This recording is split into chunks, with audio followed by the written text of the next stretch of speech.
Fala pessoal, aqui é a sua Banda Tuyo. Banda Tuyo, eu sou a Lil. Eu sou o Machado. Estamos aqui num papo maravilhoso com Rolling Stone Brasil.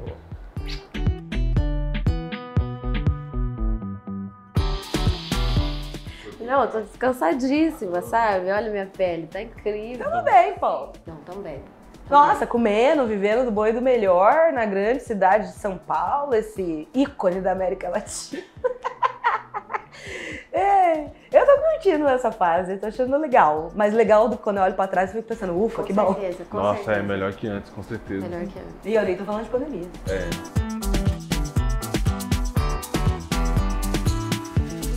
Necessidade. E por causa das pessoas. Aconteceu um bagulho, né? Que todo mundo em casa, ninguém tava muito legal. Todo mundo foi escutar a Tuyo. A gente teve um baita pico de audiência. Foi na O pior é pandemia. que até hoje, nos shows que a gente faz, sempre tem uma pessoa que fala assim: poxa, na pandemia vocês me salvaram. E aí eu sempre respondo: vocês me salvaram também. É. Porque assim, Se for ver, o cada barco play é um estava salvamento. afundando. Tava mesmo, tava. Eu também dou crédito para os relacionamentos que a gente foi travando. A gente já tinha começado muitas conversas sobre como desenrolar a Tuyo, como a gente se mover para outros lugares. A gente já tinha desenrolado uma conversa super importante com a Marina, que a gente conheceu lá no show do Pompeia. A gente tinha começado movimentos que foram providenciando para nós alguma convicção para além da convicção artística, né? Uma convicção financeira, uma convicção de chancelas. Sinto que foi um período difícil. Amigo, quando a gente ficou sabendo do Grammy, eu abri o computador para conferir se era isso mesmo, procurar no Google, indicados, nanã, e quando eu abri, estava lá o meu currículo sendo editado. Eu tinha feito já umas 4, 5 entrevistas de emprego. Só no ramo da música, né? Mas foi uma situação bem paradoxal. Eu sinto que a gente deu um jeito, porque o que a gente ia fazer? Exatamente. Pela necessidade também. Acho que necessidade de continuar fazendo o que a gente faz, porque de alguma maneira salvava a nossa mente. A necessidade de continuar se conectando com as pessoas de alguma maneira. Então, para isso, o uso incessante da internet para conseguir ali manter um contato com as pessoas que acreditavam no que a gente estava fazendo. E a necessidade de tipo, é o nosso trabalho, o nosso único ofício. Se esse bagulho não der dinheiro de alguma maneira e pagar as contas, acabou. Hoje, olhar pra esse processo todos assim é legal, porque acho que a gente fez boas escolhas também, assim, sabe? Boas decisões também. A gente conseguiu se cuidar também, eu acho que foi o principal. Acho que nesse processo todo a gente ficava tentando cuidar da mente um do outro, ficava dando suporte várias vezes. É um rolê de um rodão diário, assim, cada um caía e a gente ia se ajudando. Acho que foi assim que a gente conseguiu continuar vivo hoje.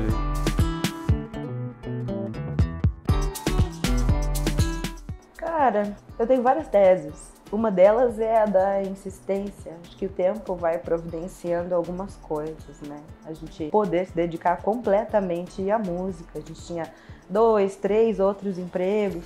Então, imagino que a gente esteja agora colhendo frutos de mais tempo e de mais dedicação.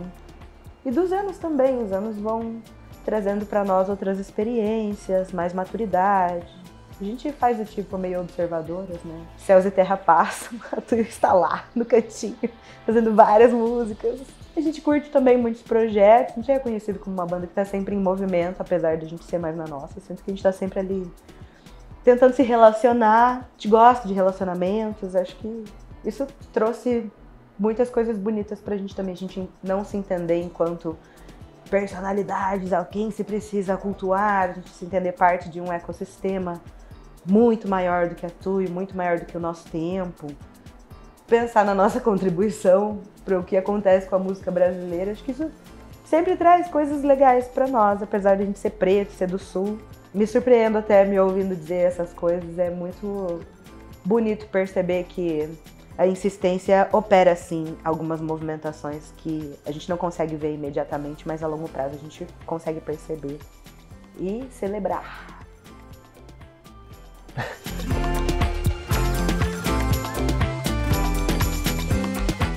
Nosso relacionamento relacionamento com os fãs, com quem ouve a gente, assim, com quem compartilha do nosso trabalho, é o que salva a nossa cabeça, assim, de todas as formas. Tipo, sei lá, quando a gente lança um clipe e a gente vai ver os comentários do vídeo, todas as teorias, todas as conversas, todas as histórias compartilhadas, quem entendeu o quê, a gente vê novas perspectivas da mesma música, né? Essa relação é muito íntima. É uma escola, né, que a gente faz parte, que eu imagino que tenha uma categoria ali dos nossos contemporâneos que vem dessa mesma escola, que é a feitura do show pelas suas próprias mãos. Hoje, novos artistas pleiteiam lugares em plataformas maiores. Acho que muito fruto da pandemia também, muitas casas pequenas foram fechando, que eram lugares que faziam com que a gente tivesse uma proximidade maior e que esse fosse o nosso cerne. Então, a movimentação da Tuyo sempre partiu da possibilidade de formação de público. Me lembro que quando a gente estava começando a pleitear espaços em festival, a gente não conseguia muita abertura, porque, porra, quem são vocês? Vocês não são amigo de ninguém, ninguém conhece, ninguém nunca viu, só viu um vídeo na internet. E aí a nossa chancela foram as pessoas que nos escutam fora dali. Então a gente conseguiu tocar, sei lá, em Belém, porque em Belém ninguém conhecia, as pessoas conheciam, os fãs conheciam e estavam lá clamando a nossa presença naquele lugar. E eu sinto que essa lealdade vem da gente tentar se relacionar diretamente com eles, sem nenhum pontífice, sem intermediários. É a gente lá respondendo, é a gente ali no show conversando. É difícil não estabelecer um relacionamento de intimidade falando o tipo de coisa que a gente fala, né? A gente evita frivolidade, está sempre nadando em lugares muito profundos. É difícil que a gente não tenha uma relação profunda com quem escuta, porque a gente está todo exposto nos discos, né? Se alguém não protege os meninos.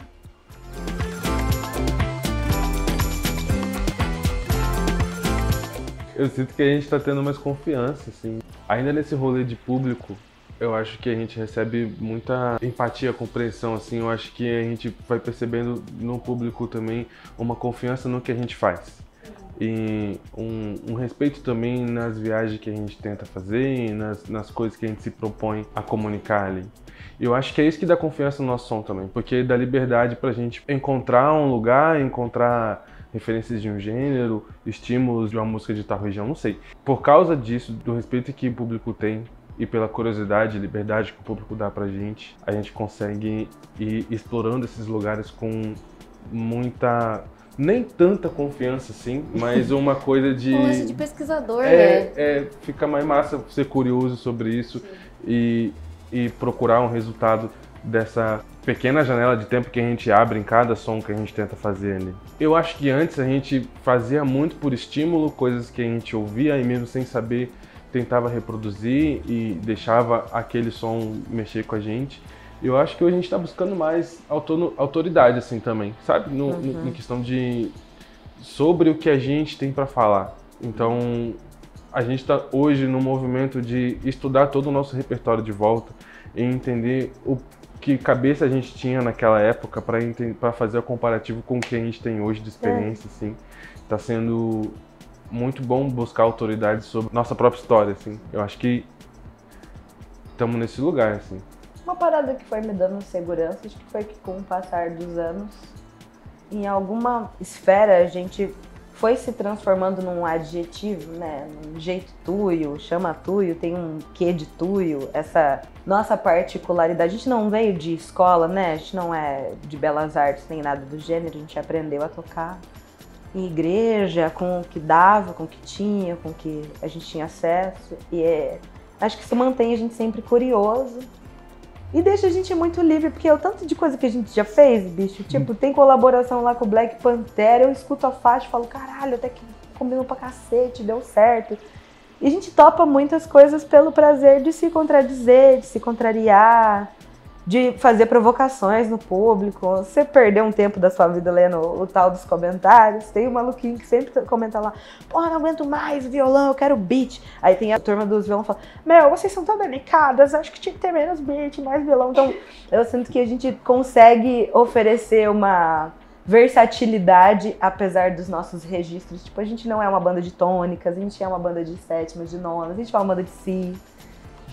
né? A gente tem nossos cacuetes, né? Mas eu sinto que a gente consegue ir aplicando esses cacuetes musicais que a gente tem, de arranjo, de hábitos e muitas estéticas. Isso vai deixando a gente a cada ano mais livres, menos sujeitos a um gênero. Acho que cada vez mais os artistas estão aí nessa de ultrapassar o próprio gênero, né? Eu sinto a gente também com mais recursos de explorar essas possibilidades. O Paisagem é um disco que tem outras cores, na nossa cabeça pelo menos. Outras instrumentações, né? Deixam a gente mais... sempre vivo, cara. Faz 14 anos que a gente toca junto. Se a gente não se botar nenhum desafio, nenhuma questão, a gente... larga a mão, né? Larga de mão. Larga de mão.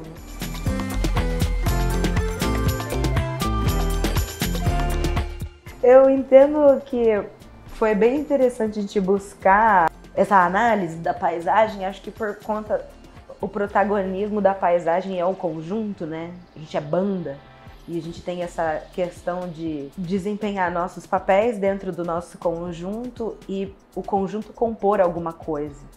E eu sinto que essa alegoria do não protagonismo, uno, né, de não ter nenhuma coisa pontiaguda, tudo é uma pintura mais homogênea, mais distribuída. Acho que de alguma maneira a gente finca o pé em coisas pelas quais a gente tem paixão e outras coisas que a gente nega, tipo as tendências à megalomania, à hiperconfiguração de palcos, a saturação do que é grandioso, do monumental. Sinto que o Paisagem se coloca num outro ponto, num momento em que boa parte das coisas são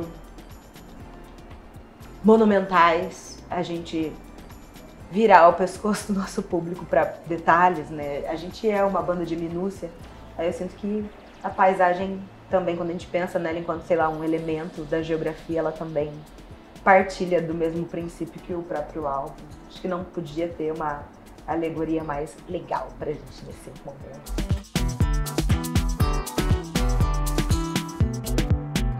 Faz um pouco mais de um ano que a gente vem concebendo a ideia do que seria paisagem, antes mesmo da gente ter esse nome, antes mesmo da gente chamar do que a gente chama hoje. E eu acho que tem sido um processo muito rico, assim, rico de tempo, infinitas conversas, de muita amizade.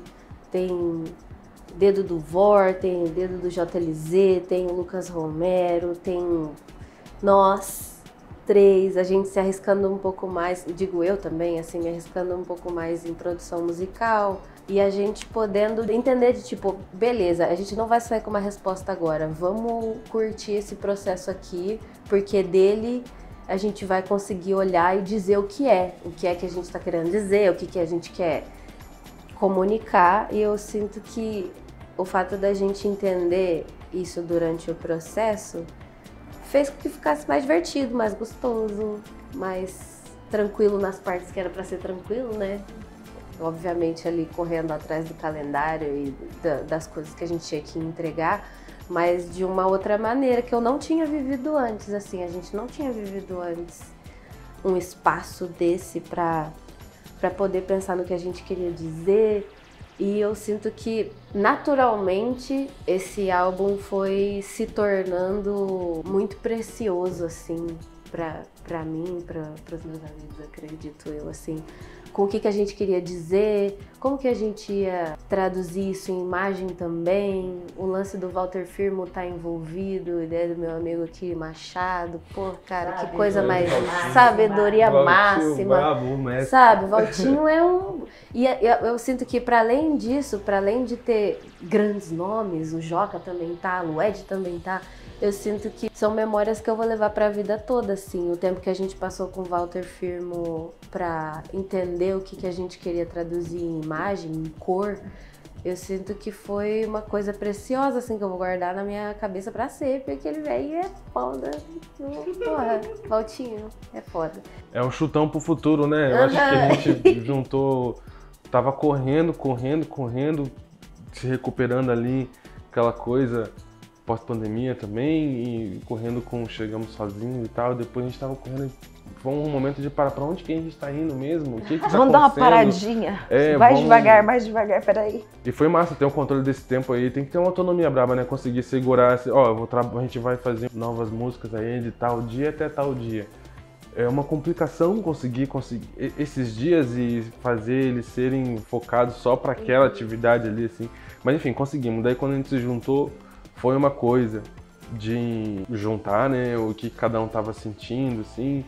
No final, acho que foi desesperador essa época toda, porque a gente não sabia pra onde a gente ia mesmo, continuava sem saber, mas foi acho que pela raiva também, a gente fez um chutão. Eu acho que talvez seja uma questão de método, porque nas minhas memórias a gente realmente não tinha respostas, mas para perguntas que a gente não estava afim de fazer, mas que geralmente se faz.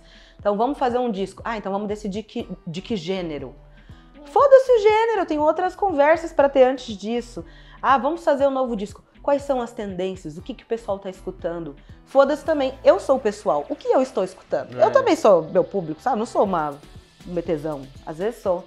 Mas também acho que a gente passou por uma negação muito firme, que foi arriscada para nós. Sinto que conforme a gente cresce, o ritmo acelera, né? Você tem que atender uma demanda maior, tomar decisões de transformar umas coisas em outras coisas. E eu sinto que a gente bateu o pé no nosso método.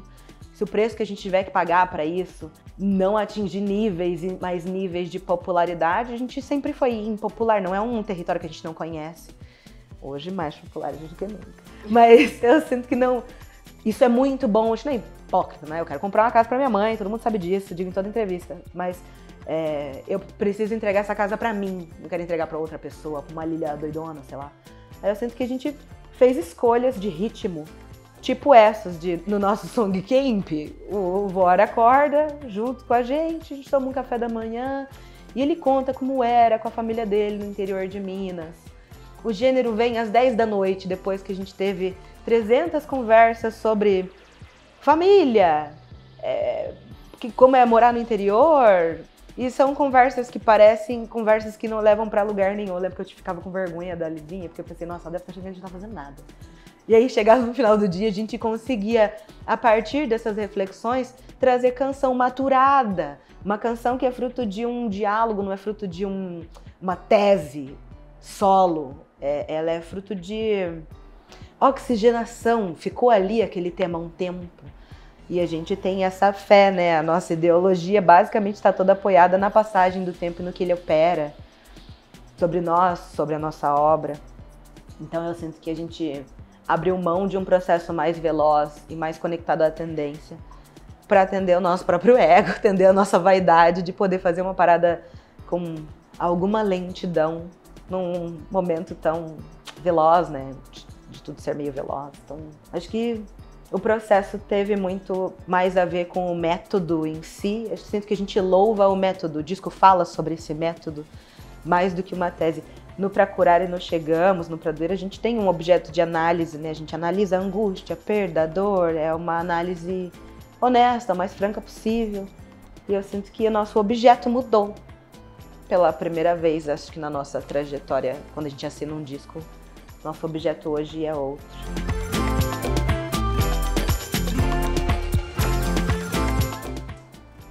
A rua, Felipe, nós queríamos sair de casa, passear. Eu sinto que tudo que meu olho pudesse ver, ou tudo que meu corpo pudesse sentir, assim, tudo que compõe uma paisagem desse limite até esse limite, do que o meu corpo conseguia alcançar. Então é isso.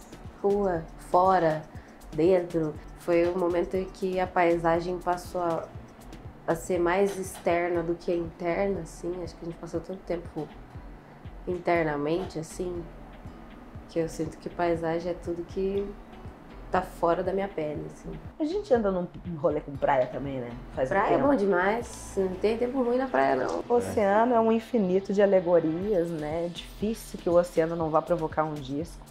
Acho que a gente é só mais um dos muitos artistas provocados pelos oceanos por aí.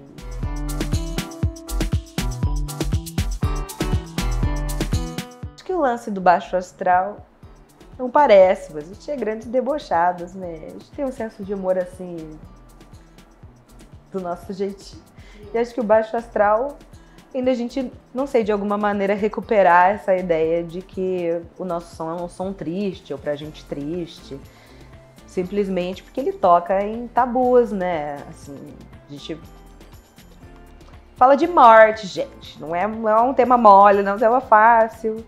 Quer dizer, uma vez que depois você passa por ele muitas vezes, acaba entrando ali no seu cotidiano, que eu sinto que talvez tenha sido naquele momento nosso objetivo, né? Tentar trazer essas convicções do nascimento e da morte, enfim.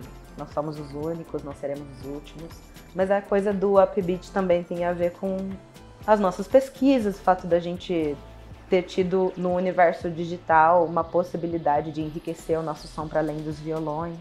E a gente gosta muito de fazer essa brincadeira de entender o show da Tuyo como um penhasco, que a gente sai, dá uma pesada nas costas do fã e ele vai descendo sem medo, porque a gente vai estar lá para segurar. Enfim, vai ter sempre esse paradoxo aí em cima do palco, a coisa da delicadeza, né, do lugar, dessa flutuância, do som etéreo, né, que te traz. Isso é a nossa característica, buscar essa etericidade. E o upbeat, porque, porra, hoje é louco no 808, né, Gia? Já foi mais. Já foi Agora mais, eu tô bem tranquilo, assim. Eu acho que no paisagem também tem esse equilíbrio, assim. Eu acho que a gente traz uma força de várias coisas no som, mas também nem tanto, sabe? Mais um rolê. Acho que tem que ser legal de curtir pelo tempo ali do som. Acho que a gente tentou buscar algumas sensações legais, assim. Tinham outras, mas a gente ficou com essa.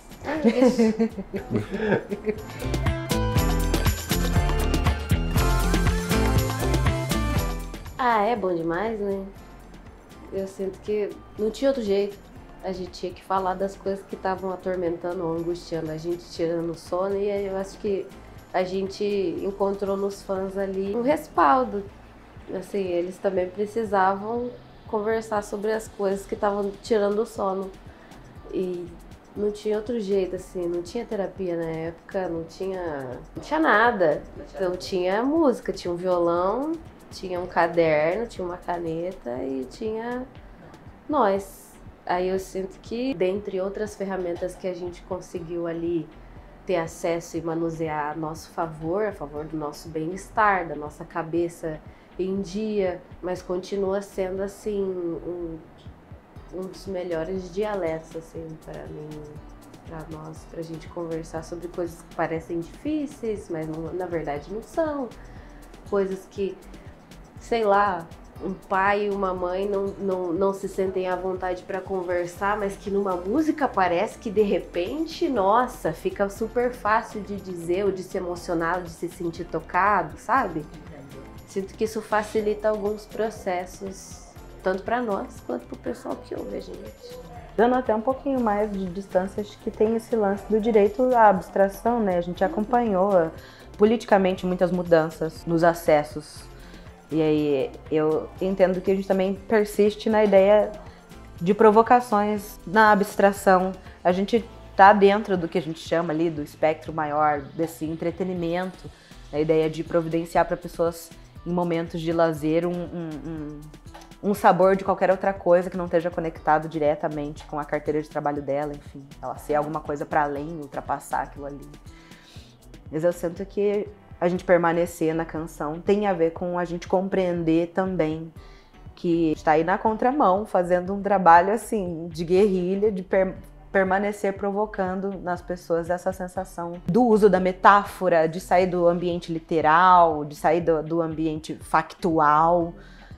A gente acredita muito no poder da ficção, no que o mito, a lenda, a parábola é capaz de provocar na sua saúde física, inclusive, né? Como isso faz parte da sua completude, como isso é tão essencial quanto outras coisas essenciais. Claro que para tudo isso acontecer, a gente precisa estar vivo. Essa é a nossa primeiro desejo de direito, é estarmos todas vivas, todos os corpos dissidentes, permanecendo. E, em segundo lugar, a gente poder também ser lido como um sujeito, uma pessoa completa. E acho que o nosso trabalho passa por aí, né? Para dar desdobramentos para pessoas como nós também, sei lá. É uma parada que a gente tem que manter sempre em vista. É fácil de esquecer no mercado da música o que você está fazendo.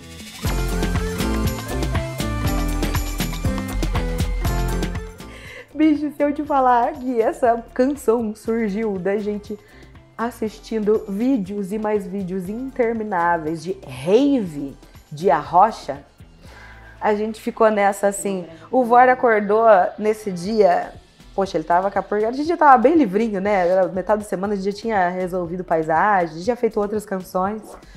Aí chegou num ponto que ele falou, bicho, vou falar um negócio pra vocês que eu tenho vontade de conversar, mas não é com todo mundo que eu falo, porque o pessoal às vezes não entende, mas o forró, se você for ver, ele tinha que ser lido como música eletrônica também. Afinal de contas, a gente tem um maestro, um Cássio, o beat acontecendo e ele manejando a noite num ambiente ali, num instrumento eletrônico. A gente começou a conversar sobre isso, sobre o contraste entre o que é analógico dentro dessa linguagem do shot, do forró, dessa célula rítmica brasileira, enfim. A gente tentando entender por onde isso passa. E aí a gente começou a entrar num vórtice, lembra? Mas a gente assistia 350 milhões de vídeos de... Raquel dos Teclados até. Raquel dos Teclados, a gente ficou um tempo. E aí a gente ficou tentando entender como é que... Aí virou uma brincadeira, na verdade, o Mar falou. Duvido a tu fazer um shot. Eu falei, a tu não faz, mas você faz. Aí a gente começou a sentar para falar sobre isso. Quando a gente viu, a gente já estava muito envolvido na célula rítmica do shot ali, nessa linguagem que o Vor propôs. E a gente estava tentando fazer um disco mais limpo, mais apoiado em outra topografia, né? Sem o acúmulo de sintetizadores naquela faixa, pelo menos. A gente contou com a ajuda do Matheus Romero, que construiu umas linhas percussivas ali pra gente. Contou com a ajuda do Verocai, que se apaixonou pela faixa. A gente mandou algumas músicas pra ele. E essa foi uma das que ele pediu pra participar.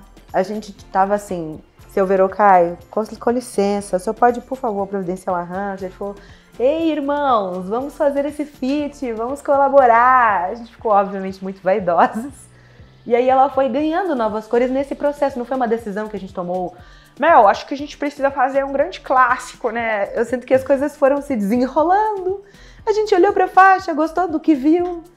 Falou, nossa, que contrastante, né? Mas tá bonita, vamos pôr aí. Ela diz coisas que a gente quer dizer. Ao mesmo tempo que a gente estava correndo com esse som, o Lucas Romero também estava muito numa busca de novos timbres e também testando vários teclados, e muito desse som tem a mão dele também com uma busca incansável, assim, desses timbres, e assim, tipo, veio muita coisa do Vó e desse rolê de colocar magia no som dele mesmo, com finalização do Lucas ali no synths, trazendo muito timbre novo. E uma direção que ajudou a provocar a gente também. Nós somos uma banda de acúmulo, né? A gente tá sempre empilhando vozes, é uma das nossas assinaturas. E eu sinto que em Apazigua a gente fez escolhas de frequentar uma região mais grave. É tudo sobre frequência, né, cara? Onde é que a gente vai enfiar todo mundo? E eu sinto que a gente fez uma leitura diferente a partir desse relacionamento com o Romero, com o Vor, com o Verocai. Ter esses diálogos com outras pessoas trouxe pra gente novos lugares. Eu sinto que a Apazigua tem essa sensação de familiaridade, você já conhece aquela região ali da gente, nosso timbrezinho, mas é novo porque é um outro método.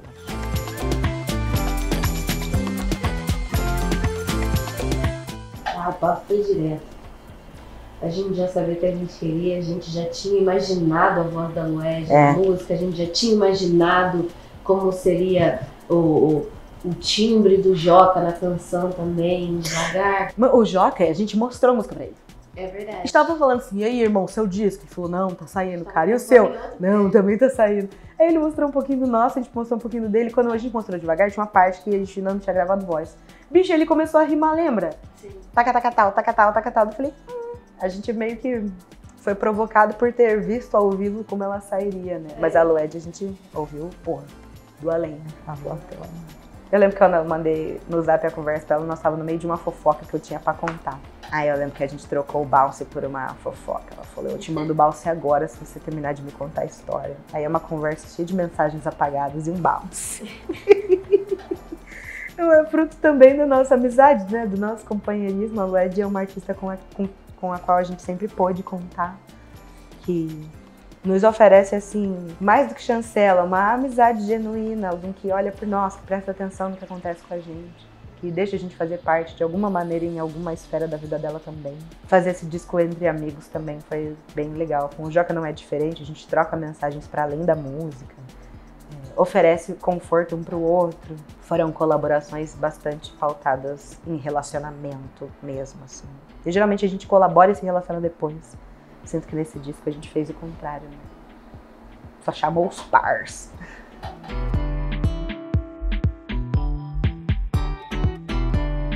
Eu só consigo pensar de próximo passo nos shows de lançamento desse álbum, na áudio, opinião, O circo. no Circo Voador, Aham.